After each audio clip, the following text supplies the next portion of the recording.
पाप न कर बंदया, पाप न कर बंदया, लेखा धर्मराज ने पूछना, पाप न कर बंदया। नमस्कार, मैं श्वेता अरोड़ा आपके अपने भक्ति चैनल पर आपके सामने आज फिर उपस्थित हूँ। मैं आज आपसे एक बहुत ही ऐसी बात करना चाहती हूँ कि बहुत सी दुनिया में ये बात होती है कि हम अपने कर्मों पर बिल्कुल ध्यान नहीं देते। मैं हमेशा इन चीजों पे हमेशा जोर देती हूँ कि अपने कर्मों पर आप ध्यान दो। आप क्या कर्म कमा रहे हो? किसी के लिए खड्डा खोद रहे हो तो आप ये सोचो कि भगवान आपके लिए खाई जरूर खोद के बैठा है, जिसमें आप वो जिसके लिए खड्डा खोद रहे हो वो तो निकल जाएगा बाहर, भगवान उसको हाथ आगे करेगा, वो तो बाहर आ जाएगा बड़े आराम से। लेकिन आप उस खाई से बाहर नहीं निकल पाओगे जिसमें आपको भगवान गिराएंगे। जब आपके कर्मों का हिसाब होगा, जब धर्मराज आपसे पूछेगा ना कि ये क्या कर्म करके आए हो तुम धरती पे जाके, तुम सबके मुंह बंद हो जाएंगे। इसलिए मैं हमेशा जोर देती हूँ कि अपने कर्मों को खराब मत करो, मत करो, मत करो। अपने कर्मों को हमेशा अच्छा रखो, क्योंकि जो कर्म आप करते हो संगत जी, वो घूम कर आपके पास जरूर आता है। ये दुनिया गोल है, वही सेम चीज आपके पास जरूर आएगी, आज नहीं तो कल, लेकिन आएगी जरूर। मैं आपको बहुत ही प्यारी एक कहानी सुनाती हूँ, आपकी आंखें खुल जाएंगी। जिनकी खुलनी होंगी जरूर खुल जाएंगी, जिनकी नहीं खुलनी होंगी वो भगवान जी खोलेंगे, गुरु जी खोलेंगे अपने आप। संगत जी, एक बार एक औरत होती है, वो बहुत ही धार्मिक प्रवृत्ति की, बहुत पूजा पाठ करने वाली, अपने आप को बहुत धार्मिक ही मानने वाली, और थी भी बड़ी धर्म कर्म करने वाली। उसकी आदत थी कि रोज चिड़िया कबूतरों को भी दाना पानी देना। और कुछ ही दिनों पहले उसको कुछ मन में ऐसा ख्याल आता है कि मैं ऐसे कोई जीव जंतुओं के लिए खाना रखती हूँ तो 2 रोटी मैं क्यों ना बाहर बनाकर सब्जी के साथ रख दिया करूं, कोई आता जाता बाबा भिखारी भी ले जाएगा तो मुझे थोड़ा और पुण्य मिल जाएगा, मेरे कर्म थोड़े और सुधर जाएंगे। उसने रोटी रोज बनाना, सब्जी बनाना, और 2 फुलकों के साथ सब्जी बाहर दरवाजे के प्लेट लगाकर रख देनी। ये नियम उस औरत ने बनाया। बड़े ध्यान से सुनिएगा, बड़ी ही रोचक कहानी है, आपके जीवन का बहुत सा सार इसमें आपको मिलेगा, आपको अपनी भी गलतियां नजर आ जाएंगी इसमें।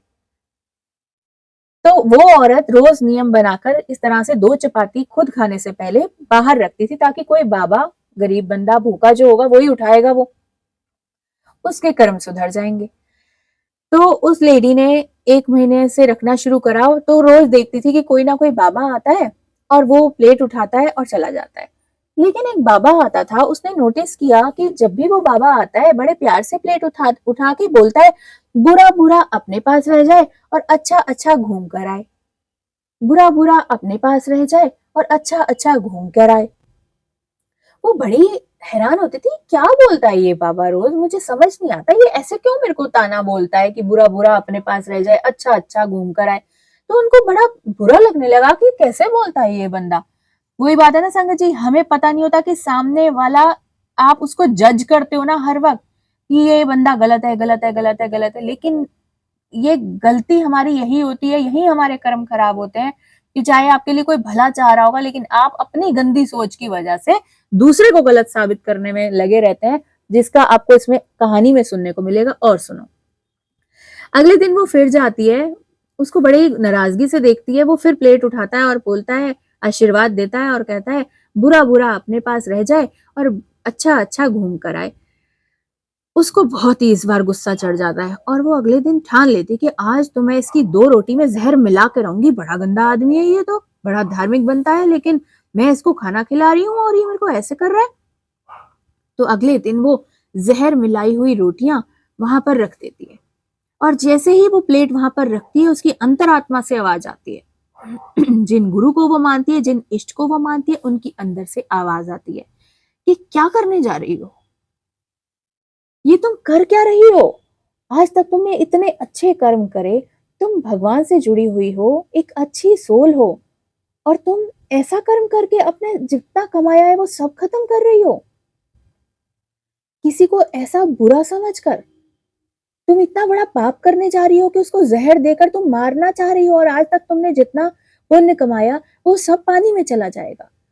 वो एकदम बौखला जाती है, डर जाती है, वो समझ जाती है कि मेरे ये भगवान की आवाज़ है और भगवान ने मुझे एकदम से एक थप्पड़ लगाया है कि क्या करने जा रही हो? वो फटाफट प्लेट उठाती है और रोटी को तोड़-वोड़ के पानी में डिस्ट्रॉय कर देती है कि खत्म हो जाए, कोई जीव-जंतु भी ना खा ले इस ज़हर वाली रोटी को।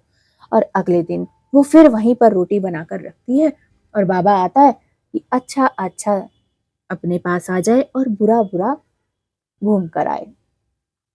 वो चुप रहती है, उसे कुछ समझ नहीं आता। संगत जी, उस औरत का बेटा 8 साल से लापता था और जिस दिन वो रोटी की प्लेट, जहरीली रोटी की प्लेट वहां से हटाकर नॉर्मल बनाई हुई चपाती सब्जी के साथ रखती है, उस दिन उसके दरवाजे पर ऐसे नॉक होता है। वो दरवाजा खोलती है और क्या देखती है कि उसका वही बच्चा जिसे वो इतने सालों से तलाश रही थी, वो दरवाजे पर खड़ा है और उसकी आंखों से आंसू बहने लगते हैं। बेटा माँ को देखकर छटपटाने लगता है कि मेरी माँ, वो रोने लगती है कि मेरा बच्चा।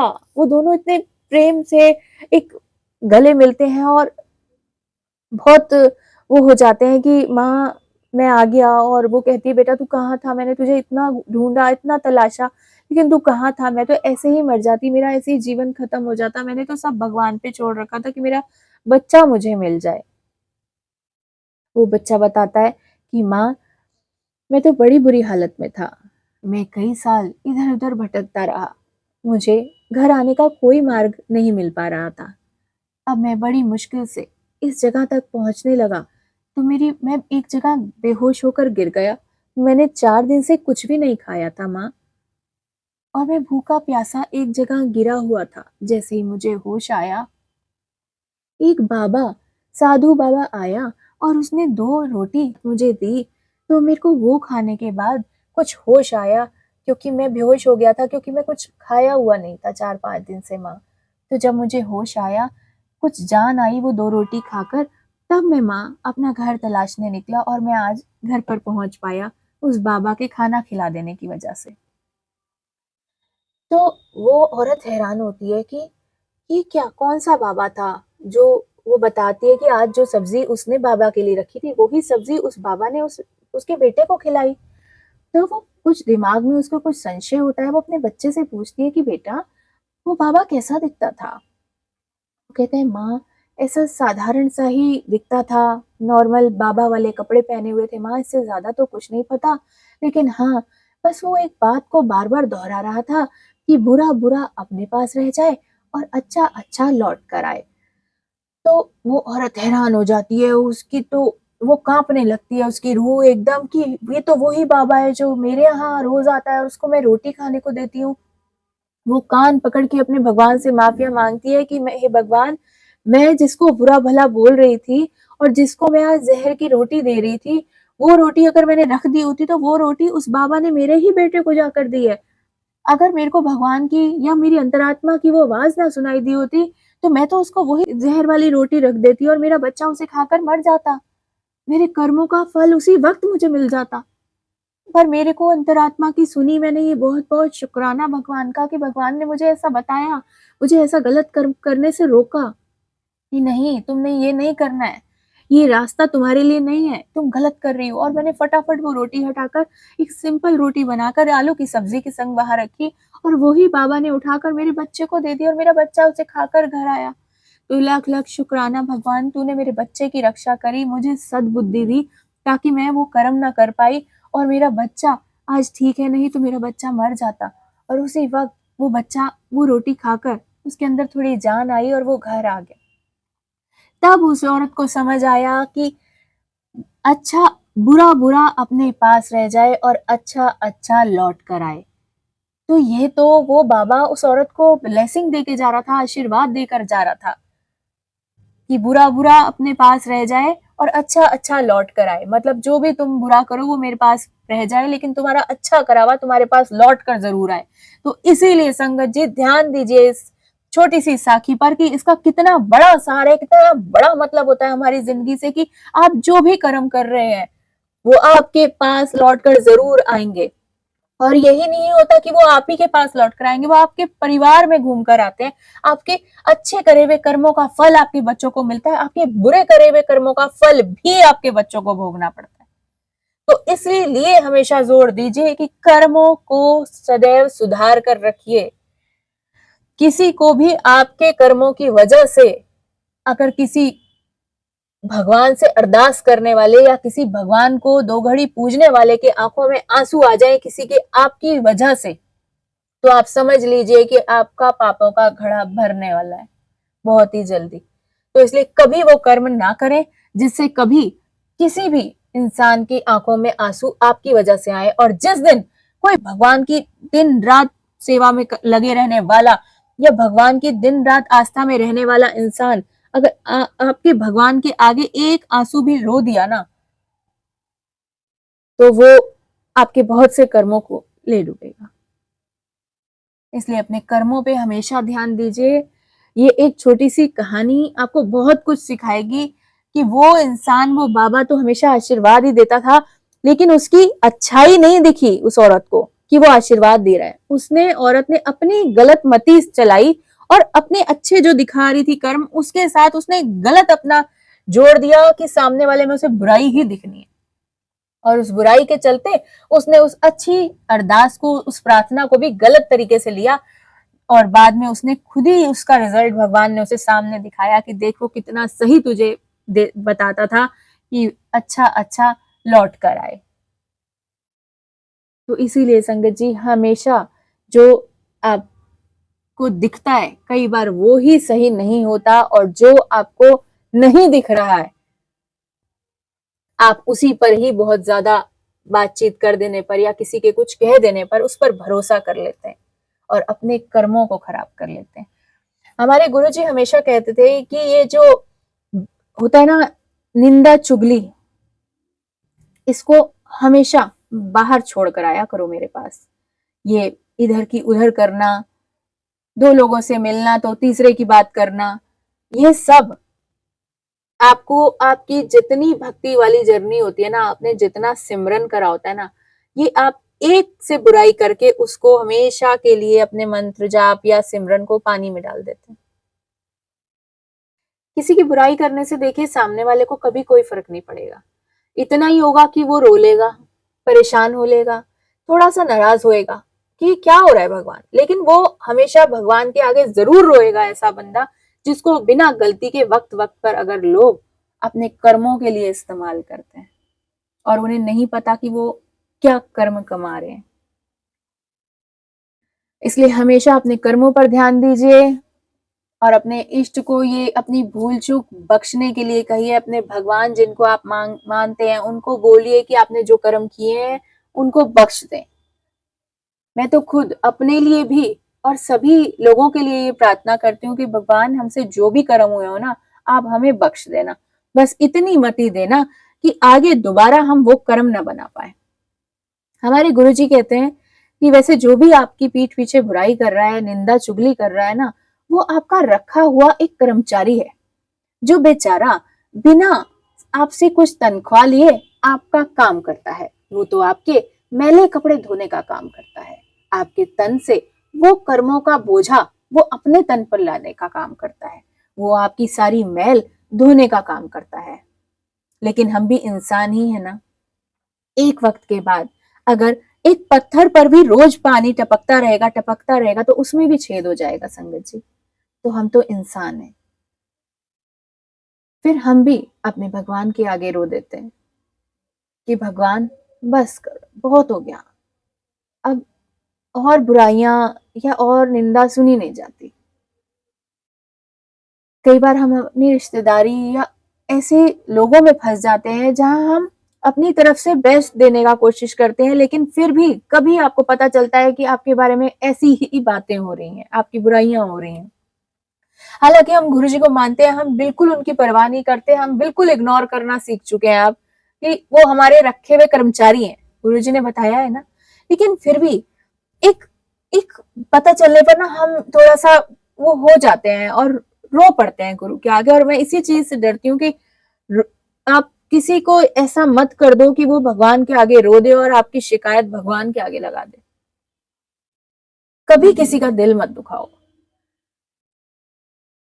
मैं तो हमेशा भगवान से, गुरु जी से यही प्रार्थना करती हूँ, गुरु जी जो भी गलतियां हुई हो, जो भी भूले, हम भी इंसान हैं, बुराइयों के पुतले हैं, हम भी इतने वो नहीं होंगे सर्वगुण संपन्न। लेकिन अगर हमसे गलती हुई है तो गुरु जी हमें कान पकड़कर अपने सीधे रास्ते पर ले चलो और एक थप्पड़ लगाओ जोर से और सीधे ट्रैक पर ले जाओ, हमसे गलती ना हो दोबारा, ऐसा जोर के लगाओ, खींच के। लेकिन अगर हमारी गलती, हमारा कसूर नहीं है, उसके बाद भी हमारे कर्मचारी बढ़ते ही जा रहे हैं, हमारे सेवक बिना तनख्वाह के काम करने वाले, बुराइयां करने वाले बढ़ते ही जा रहे हैं, तो उन्हें भी सद्बुद्धि दो गुरुजी,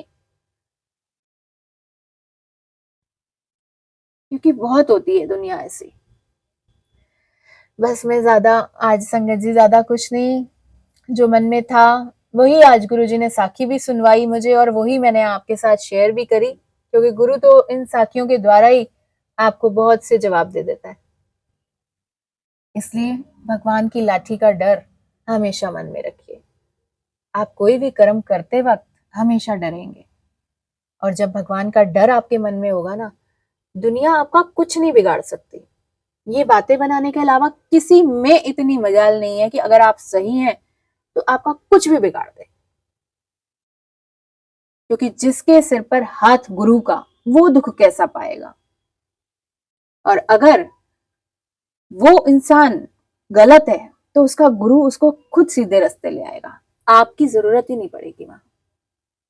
तो हमेशा अपने कर्मों पर ध्यान दीजिए, क्योंकि जो लोग दूसरे पर उंगली उठाते हैं ना, वो हमेशा याद रखें कि 4 उंगलियां उनकी तरफ भी होती हैं। इसलिए पहले अपने आप को देखें, तब दूसरे पर उंगली उठाएं।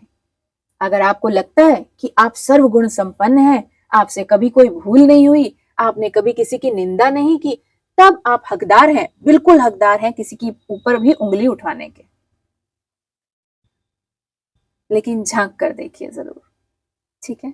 तो जय गुरु जी, शुक्राना गुरु जी, हर हर महादेव। शिव पुराण के बहुत ही आनंदमयी मधुर पाठ चल रहे हैं इस वक्त संगत जी। पूरी प्लेलिस्ट इस चैनल पर आपको मिल जाएगी शिव पुराण की। इस वक्त शिव भोले माता सती को अपने कैलाश पर ले आए हैं, उनका विवाह हो चुका है, और आगे अब माता सती और आज भोलेनाथ का वार्तालाप हुआ है, जो कि आप शिव पुराण में पूरे अध्याय सुनिए, आपको बड़ा ही आनंद आएगा।